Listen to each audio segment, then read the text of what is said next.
자, 지금부터 집합이라는 단원에 대해서 공부를 해 나갈 건데 이 단원과 관련해서 쭉 개념 설명을 한 40분에서 45분 사이에 다 해볼까 싶어요. 그게 일단 목표예요. 근데 물론 플러스 마이너스 오차가 있을 수 있겠죠. 어쨌든 쉼없이 달려가 보겠습니다. 여러분들도 영상 하나하나 볼 때마다 자, 잠시 심호흡하고 집중 바짝 해가면서 잘 따라와 주세요. 두말할 필요 없이 바로 얘기 시작하는데요. 우선은 요런 기본적인 것부터 얘기를 할게요. 집합이 뭐고 원소가 뭔지부터 얘기를 하고 그 다음에 바로 집합을 나타내는 방법 3가지 정도를 구경을 할 겁니다. 요렇게 3가지. 그러면서 요 화면으로 돌아와서 나머지 것들을 기호쭉 구경하면서 이번 영상 끝내겠습니다. 자, 바로 얘기하러 가겠습니다. 우선 집합이 뭔지부터 알고 갑시다. 집합은 모임이에요.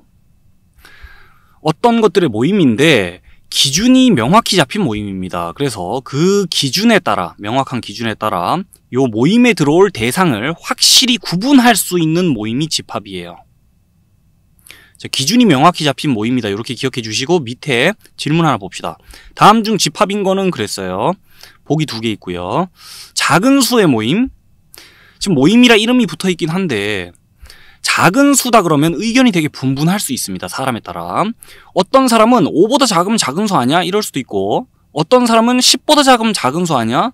또 어떤 사람은 100보다 작으면 작은 수 아니야? 작은 수라는 기준이 되게 애매모호해서 명확한 기준이 아니기 때문에 사람에 따라 의견이 분분할 수 있고 요 모임 안에 들어올 대상을 확실히 우리가 정할 수가 없어요. 요 문장만 봐서는. 근데 밑에를 봅시다. 5보다 작은 자연수의 모임. 모임은 모임인데 5보다 작은 자연수라 그러면 1, 2, 3, 4로 딱 제한이 되잖아요. 그 대상이. 요런 대상들이 요 모임 안에 들어오겠네.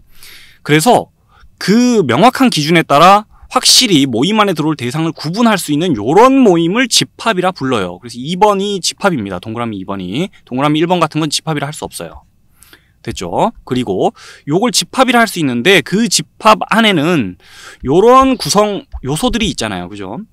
그 집합의 구성 요소들 하나하나, 집합을 이루는 대상 하나하나를 우리는 원소라 불러요. 자, 집합이 뭔지 이해됐나요? 그리고 집합을 이루는 대상 하나하나를 원소라 한다는 것까지 2가지 챙겨보고 넘어갑니다. 좀 전에 보던 집합이에요. 5보다 작은 자연수의 모임. 요 집합을 우리가 집합 A라고 좀 표시를 해볼게요.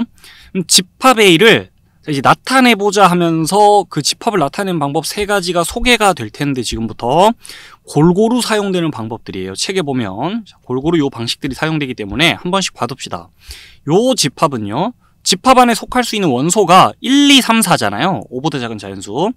그 1, 2, 3, 4라는 집합의 구성 요소들을 다 나열하는 거예요. 원소를 쭉 나열하는 겁니다. 중괄호 안에. 그래서 원소 나열법이라 그러는데 중괄호 안에 원소를 쭉 나열해서 집합을 이런 식으로 나타낼 수도 있어요. 그 밑에는 조건 제시법이라 그래서 조건을 제시하는 거예요. 말 그대로. 이 집합에 들어올 수 있는 대상에 대한 조건을 제시함으로써 집합을 이렇게 나타낼 수 있는데 읽을 때 x 바 x는 5보다 작은 자연수 이렇게 읽어주면 되거든요. x 바 x는 짝대기예요. 짝대기 바. x 같은 애들이 이 집합의 원소야 라는 건데 그 x가 어떤 애들이냐 뒤에 나와 있어요. 그 조건이 제시되어 있어요. 요 문장, 지금 조건이 뭔지는 명제와 함께 공부를 하게 될 텐데 그냥 간단히 말하자면 이래요. 요 문장을 참으로 만드는 x를 생각해 봅시다. 예를 들어 여기 2가 들어온다 쳐요. 2는 5보다 작은 자연수 맞죠? 이 문장을 참으로 만들죠. 1도 마찬가지예요. 3, 4 이런 거 다 마찬가지예요. 근데 5를 생각해 봅시다. 5는 5보다 작은 자연수? 말이 안 되죠. 5는 5보다 작지가 않잖아요. 그래서 이런 것들은 탈락. 6은 5보다 작은 자연수? 요 조건에 부합하지 않아요. 탈락. 그래서 요 조건에 부합하는 애들이 원소가 된다라고 해서 원소가 될 수 있는 대상을 조건을 제시하는 거예요. 그렇게 집합을 나타낼 수 있다는 거예요. 조건 제시법. 그리고 밑에는 벤 다이어그램인데 자, 다이어그램은 그림표라는 거거든요. 근데 벤이라는 사람이 고안한 그림표다 해가지고 원소 나열법이랑 느낌 좀 비슷해요. 도형 안에다가 원소를 그냥 무작위로 배치시켜 놓고 자, 요렇게 집합을 나타낼 수도 있다는 거예요. 벤 다이어그램으로 집합을 나타내는 거 자주 보게 될 거고 3가지 방식이 다 골고루 사용됩니다. 그냥 딱 봤을 때는 이거랑 이거는 되게 그 직관적이고 쉽잖아요. 눈에 딱 들어오잖아요. 아, 이런 것들이 요 집합의 원소구나. 그런데 이건 좀 복잡해 보이지 않습니까? 그런데 조건 제시법도 많이 사용됩니다. 예를 들어서 실수 전체 집합을 우리가 나타내야 된다 칩시다. 그럼 여기다가 지우고 x는 실수 이렇게 하면 실수들이 전부 다 여기에 원소네. 실수 전체의 집합을 이렇게 간단하게 나타낼 수 있는데 원소 나열법이나 벤 다이어그램으로 실수 전체의 집합을 나타내자면 조금 애매해질 수가 있거든요. 오히려 좀 더 복잡해지는 수가 있어요. 그래서 이런 식으로 조건을 명확히 제시하는, 간결하게 제시하는 게 더 구체적으로 의사소통하기 좋을 때가 있기 때문에 조건 제시법도 많이 사용됩니다. 그거 참고로 그냥 들어봐 두시고요. 아무튼 세 가지 방식 잘 봐두셨죠? 원래 화면으로 돌아왔습니다. 이제 안 살펴본 것만 남기고 얘기하고 끝낼게요. 집합 하나를 예로 들겠습니다. 집합 A라는 거 보면서 지금 1이라는 원소가 집합 A에 속해 있죠? 그럼 그 상황에서 우리는 이렇게 나타낼 수 있어요. 1이라는 원소가 집합 A에 속한다는 겁니다. 손잡이가 없는 포크 모양이에요. 뭐 삼지창으로 보든 포크로 보든 어쨌든 손잡이가 없어요. 원소와 집합 간의 포함관계를 얘기하는 건데 여기 있는 원소가 이 집합에 속한다는 걸 의미합니다. 그럼 2도 집합 A의 원소니까 이렇게 적어놔도 되겠죠. 3도 여기 올 수 있고 4도 여기 올 수 있는데 예를 들어 여기 없는 원소 7 같은 걸 예로 들어보겠습니다. 그러면 7은 집합 A에 속하지 않잖아요. 그럼 이렇게 해놓으면 안 되고 짝대기를 그어주면 7은 집합 A에 속하지 않는다라고 해석해 주면 돼요. 이런 기호가 등장하면 속한다, 속하지 않는다. 오케이. 어렵지 않고요. 그 다음에 요건 뭐냐면 요 괄호 안에 들어와 있는 집합의 원소 개수를 얘기하는 거예요.